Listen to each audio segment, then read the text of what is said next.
तो किसी ने कहा बिना कलश के प्राण प्रतिष्ठा कैसे होगी, किसी ने कहा बिना कलश के प्राण प्रतिष्ठा कैसे होगी, किसी ने कहा जब चुनाव ही प्राण हो तो सोचो कौन सी प्रतिष्ठा दांव पे लगी होगी। लोग तो कुछ कहेंगे, लोगों का काम है कहना, आप जन की बात मत सुनना, सिर्फ मन की बात करना। फिर भी खुश थे हम, फिर भी खुश थे हम।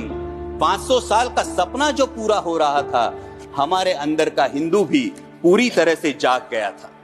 तो चल पड़े अयोध्या की ओर, राम लल्ला की दर्शन की आस लगाए। चल पड़े अयोध्या की ओर, राम लल्ला के दर्शन की आस लगाए। जो सामने नजारा देखा वो देखकर दंग रह गए।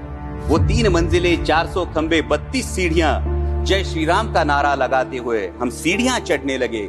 राम लल्ला से क्या गुहार लगाए ये सोचने लगे। पहली सीढ़ी पर याद आई महंगाई, पहली सीढ़ी पर याद आई महंगाई, दूसरी पर देश में बढ़ती बेरोजगारी, तीसरी पर पत्रकारिता की चरण चुंबकता, चौथी पर सेंट्रल एजेंसीज की संदिग्ध भूमिका।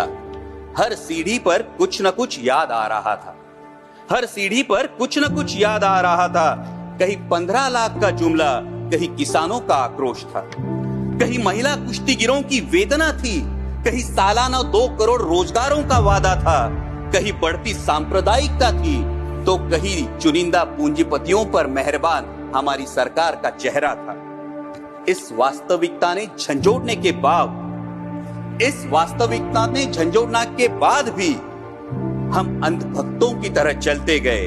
होश तो तब संभाला जब राम लल्ला के दर्शन हुए। हमें नतमस्तक देख राम लल्ला मुस्कुराते हुए बोले, हमें नतमस्तक देख राम लल्ला मुस्कुराते हुए बोले, मैं कल भी था, आज भी हूं, कल भी रहूंगा। जितना इस मंदिर में हूं उतना ही तुम्हारे मन में रहूंगा।